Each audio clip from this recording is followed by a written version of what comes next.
udah wafat ya. Beliau ini teman-teman saya sekalian sampai pernah dapat tasbih dari dalam makomnya Sayyidina Syekh Abu Bakar bin Salim.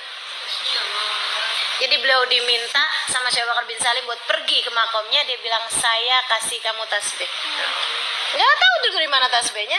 Dia datang ke makomnya Sayyidina Syekh Abu Bakar bin Salim, ngambil tasbih itu. Tasbih dari Sayyidina Syekh Abu Bakar bin Salim. Masya Allah, Masya Allah. Padahal Sayyidina Syekh Abu Bakar bin Salim udah wafat berapa tahun yang lalu. Dan itu kakek beliau. Kakek-kakek beliau itu keberapa tahu. Perempuan, teman-teman saya sekalian saya muliakan, tapi tajamnya ngelihat, Masya Allah. Jadi gimana kita nggak mau percaya sama Imamul Haddad dalam hal mengobati penyakit-penyakit hati? Jika bahkan yang hidup di zaman sekarang, gitu ya, maksudnya sekarang dia udah wafat ya, tapi maksudnya di zaman-zaman sekarang gitu, yang mata saya masih ketemu, telinga saya masih dengar, gitu kan? Orang-orang yang sebegitu masya Allahnya. Saya pernah bawa rombongan berapa belas orang perempuan ketemu sama beliau, masing-masing dinasehati itu persis banget sama apa yang paling dia perlukan. Udah kayak profesor dokter, profesor, spesialis gitu ya, yang memang ngelihat badan kamu nih, udah tahu nih gitu, udah tahu nih penyakitnya apa, yang diperlukan apa, obatnya apa. Nah itu Ubaba Umairah. Sampai dengan tahun saya terakhir ke kota Hadramaut itu masih jumpa sama beliau 2013. Oh enggak, dia udah wafat. Beliau wafat itu di tahun-tahun mungkin 2010, 2009 gitu. Kali terakhir ke sana udah nggak ada, beliau udah wafat. Tahun-tahun sebelumnya tuh teman-teman saya sekalian, tiap datang saya bawa tuh, sengajain, pokoknya ada satu sesi di mana semuanya perlu untuk diobati sama Ubaba Umairah. Beliau tuh akan lihat gitu kan, kemudian nasihatin, dan sekaligus dikasih bacaan sama beliau. Kamu baca ini, kamu begini. Hati-hati, yang hormat sama suami. Waduh, tak ada lagi datang. Sama orang tua tuh nggak boleh gitu. Ya Allah. Tanpa tedeng aling-aling, tanpa basa-basi, teman-teman saya sekalian, langsung jelek masuk ke hati. Dan itu tuh memang yang paling diperlukan sama orang tersebut. Nggak usah terlalu cinta gitu sama dunia. Ketahuan semuanya udah. Ya Allah, luar biasa. Pokoknya emang bener-bener banget tuh Bapak Umairah tuh Haddadul Qulub, teman-teman saya sekalian, Haddadul Qulub. Ya gimana kita nggak mau percaya sama Imamul Haddad kalau bahkan di era milenial ada orang-orang yang sampai seperti itu. Saya ketika jumpa sama beliau habis selesai itu, saya kemudian bilang, "Oh Bapak, ini saya nih masa jadi gaet doang nih Bapak, sekarang giliran saya nih," saya bilang. "Doain saya Bapak." Bapak liatin terus gini, "Kamu minta didoain biar punya anak." Itu tahun berapa tuh ya, 2009, 2010 gitu. Saya udah kawin, udah agak lamaan waktu itu, belum hamil sampai sekarang sih. Saya bilang, "Iya Bapak, doain saya biar punya anak." Beliau malah nanya gini, "Kamu pengen punya anak buat apa Halimah?" Ih, bingung ya saya ya. Seumur-umur saya kalau minta doa sama orang, doain biar punya anak, itu pertanyaannya suka gini doang, "Udah berapa lama kawinnya?" Kan begitu ya? Kayak sebuah kenormalan, sebuah kewajaran bahwa orang kalau udah kawin ya pengen punya anak. Sebagaimana orang kalau udah umur di atas 20-an tahun pengen kawin. Kan begitu ya? Itu kan normal tuh. Yang gak normal itu kan kalau orang umur 9 tahun, "Doain dong biar saya kawin." Ini kan kecentilan. Kan begitu ya? Kalau kemudian ada orang, "Doain dong saya biar punya anak." "Kamu udah kawin apa belum?" "Belum." Nah itu kan aneh gitu kan. Lah saya ini loh udah kawin lama, jadi kan wajar aja kalau saya pengen punya anak gitu kan. Bapak malah nanya, kamu pengen punya anak buat apaan Halimah? Bingung kan, itu pertanyaan yang gak pernah ada orang nanyain gitu. Sama aja kayak, kamu pengen kawin buat apaan? Nah kan aneh ya. Ya pengen kawin gitu kan. Jadi saya ditanya kayak begitu bingung. Saya bilang, dan karena saya ya ustazah gitu kan. Jadi kan ini alasannya nih harus agak-agak yang agamis lah ya.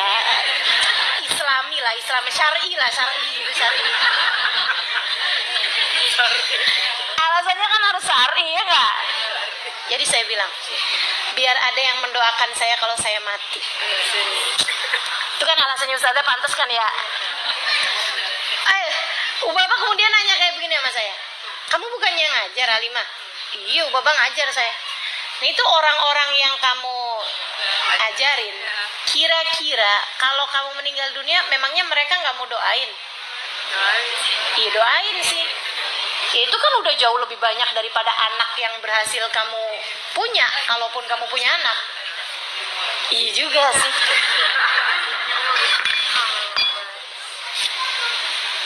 Jadi buat apa Halimah?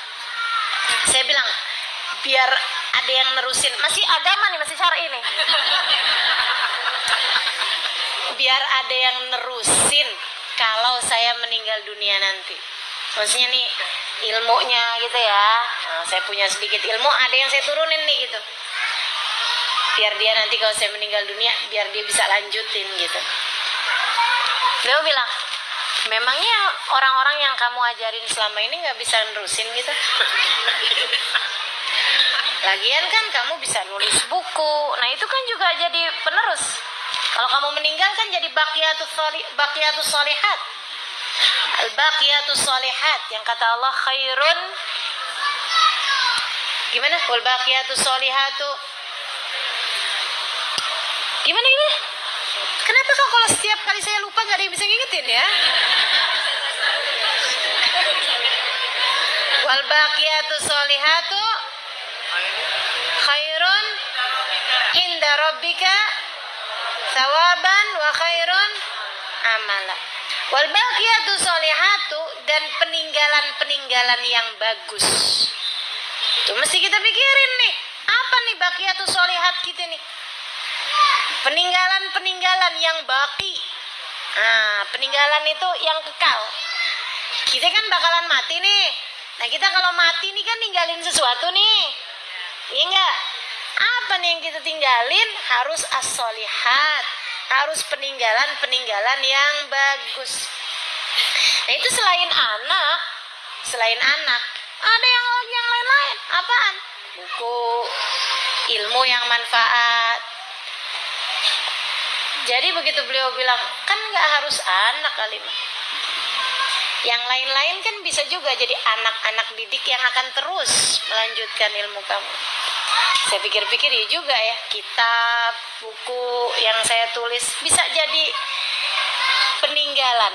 Apalagi zaman sekarang nih kan, ada media sosial, ada suara-suara saya di YouTube, ada apa yang saya tinggalin buat orang masih bisa terus didengerin sampai kapan-kapan waktu. Jadi nggak bisa juga tuh alasan penerus tadi nih. Mesti nyari lagi nih alasan. Dan saya nggak ketemu alasan syar'i lain nih. Jadi akhirnya saya pun kembali kepada diri saya sendiri. Apa sebenarnya yang saya inginkan dengan adanya anak?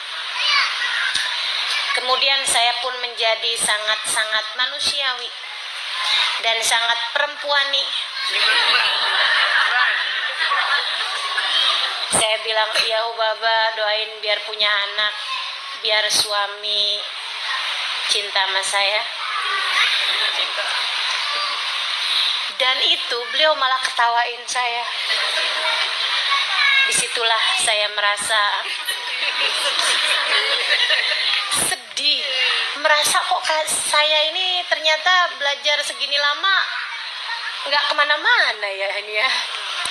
Beliau bilang kayak gini nih, kamu tuh Halimah lupa apa? Siapa yang menjadi pengendali hati? Pengen apa kamu nak? Pengen dicinta sama suami kamu? Bahkan dia gak bisa ngatur hatinya sendiri. Gimana mau ngatur rasa hatinya buat kamu? Dan kamu pikir anak bisa jadi pengatur hati suami? Hati suamimu? Beliau ketawain gitu, maksudnya ini alasan kamu nih gak banget. Kayak kamu dipengaruhi sama siapa selama ini? Dipengaruhi sama sinetron, dipengaruhi sama film, dipengaruhi sama apa nih? Apa yang kamu baca selama ini sampai lupa bahwa pengendali hati cuma satu, namanya. Saya jadi semakin menunduk dalam. Ya Allah, ya Allah. Saya bilang bener juga ya. Kayak saya gak pernah ketemu aja orang yang anaknya banyak tapi suaminya gak cinta sama dia. Betul apa gak? Betul apa gak? Teman-teman saya sekalian, banyak banget anaknya banyak tapi hati suaminya gak kepada dirinya. Dan itu kan tambah semakin sakit hati. Saya yang udah mengandung anak-anak,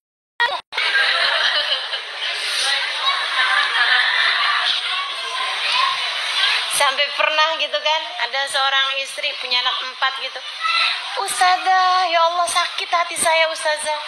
Suami saya lebih milih perempuan itu loh Ustazah, yang cuman sendirian padahal kami berlima.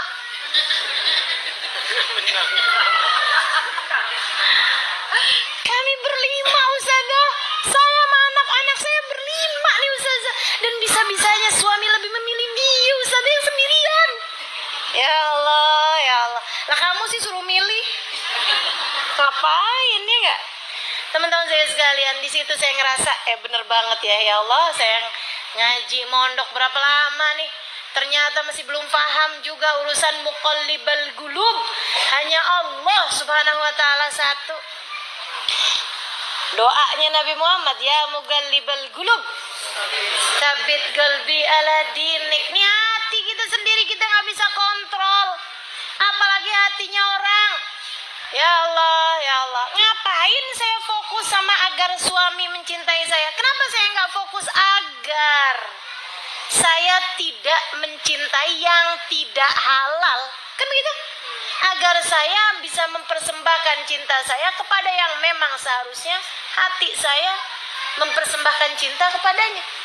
Allah, Rasulnya, keluarga, orang-orang yang kita cintai.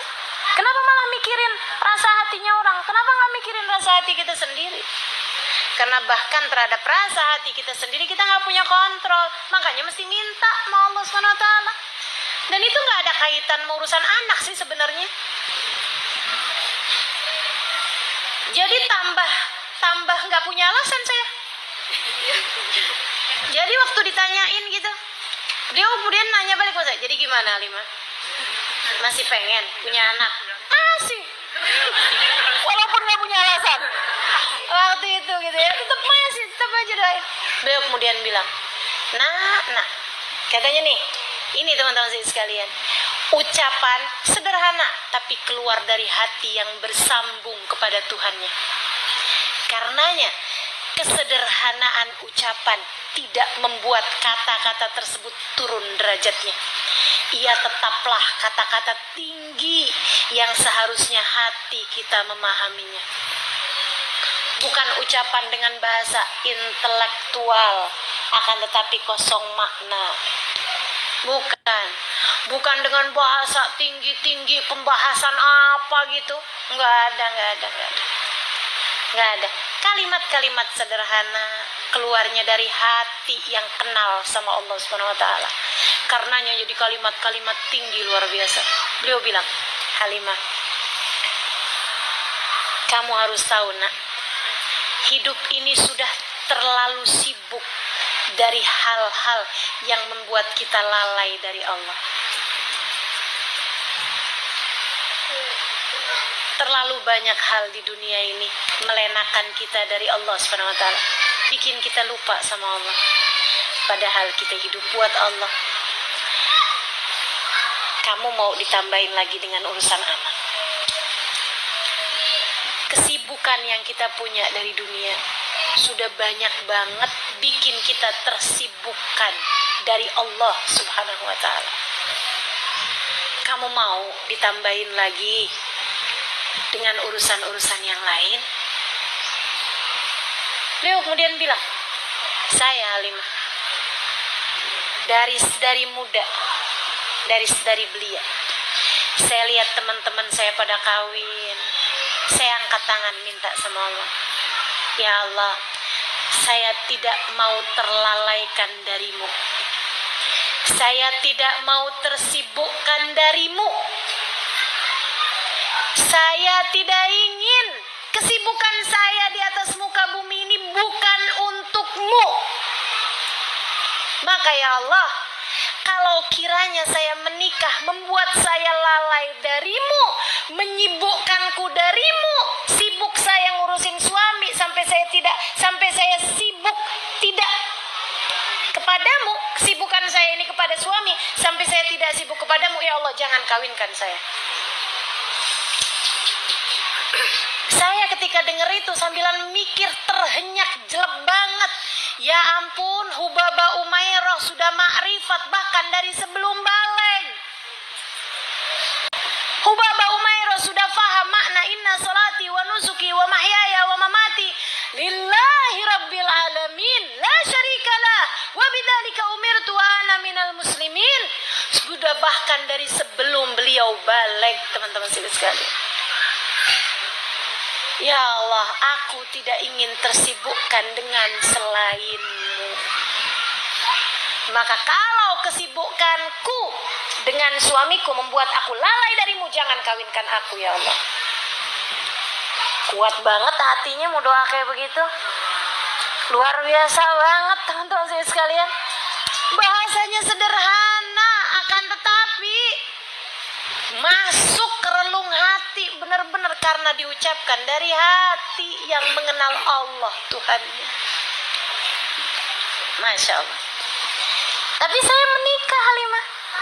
Saya tahu bahwa ternyata menikah, bahwa dalam pandangan Allah menikah tidak akan melalaikan saya darinya. Saya menikah. Sesudah saya menikah saya ganti doa. Ya Allah, jika memiliki anak membuat aku terlalaikan darimu, jangan kasih saya anak ya Allah. Maka saya biarkan suami saya, jika dia memang ingin memiliki anak, biarkan ia memiliki anak dari selain saya. Sebab saya hidup hanya untuk Allah Subhanahu wa ta'ala. Ya ampun teman-teman sekalian, saat itu saya tahu bahwa bidadari tidak usah kau tunggu hadirnya nanti di surga. Ia sudah ada dari sejak di atas muka bumi ini. Dan wanita di hadapan saya, Ubaba Umairah, nama aslinya Ubaba Rugayyah. Ubaba Rugayyah binti Umar Al-Haddar adalah salah satu dari bidadari bumi yang senantiasa dipandang Allah dengan cintanya. Karena ia telah mempersembahkan bagian terbaik dari dirinya, yaitu hatinya, hanya untuk Allah Subhanahu wa ta'ala semata. La syarikalah, tidak untuk selainnya. Wa bidzalika umirtu, beliau faham, untuk itulah beliau diciptakan. Wa ana minal muslimin, aku adalah salah satu dari hambamu yang selalu menyerahkan diriku. Cakep banget gak sih? Keren banget gak sih? Tinggi banget gak sih? Ya Allah, dan kita jatuh bangun, kepengen punya rumah, kepengen punya ini, kepengen punya itu. Masya Allah. Dan kita rebutan, dan kita sampai berantem rebutan warisan, dan kita sampai kesel gak bisa maafin ketika ada orang yang merebut rizki yang menurutmu seharusnya menjadi milikmu. Sedih benar betapa sangat bedanya hati kita dari hati mereka, teman-teman. Betapa jauhnya. Makanya mereka tahu apa yang Allah mau. Dan mereka menjadi hamba-hamba Allah. Kita yang kita tahu apa yang kita mau. Makanya kita jadi hamba-hambanya nafsu. Iya apa ya? Dan dengan bangganya kita bilang, iyyaka na'budu wa iyyaka nasta'in. Hanya kepadamu aku beribadah ya Allah. Hanya kepadamu aku menjadi hambamu. Hanya kepadamu aku menghamba. Wa iyyaka nasta'in. Hanya kepadamu aku mohon pertolongan. Kata Allah, emang iya? Hanya kepadaku kamu mengabdi. Emang iya?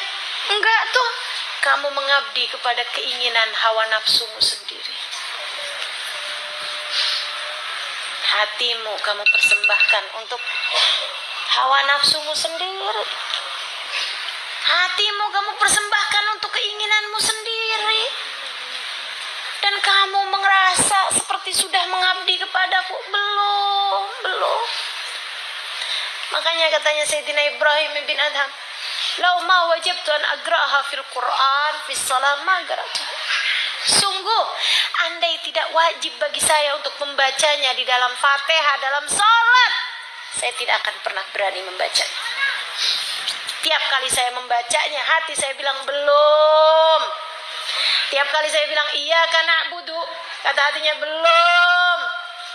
Iyyaka nasta'in, kata hatinya bohong.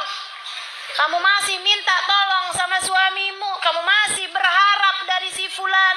Kamu masih berharap dari harta. Kamu masih berharap dari sini. Kamu masih berharap dari pekerjaan. Kamu masih berharap dari pemberian. Dan kamu mengaku bahwa iyyaka nasta'in, aku tidak berharap kecuali darimu ya Allah. Bohong, kata hatinya. Ya Allah, ya Allah. Betapa sangat jauhnya kita dari kemurnian hati yang untuk Allah Subhanahu wa taala. Nih para walinya Allah Subhanahu wa taala, teman-teman saya sekalian. Fokus mereka kepada urusan hati. Itu empat tadi itu. Fokus mereka tuh.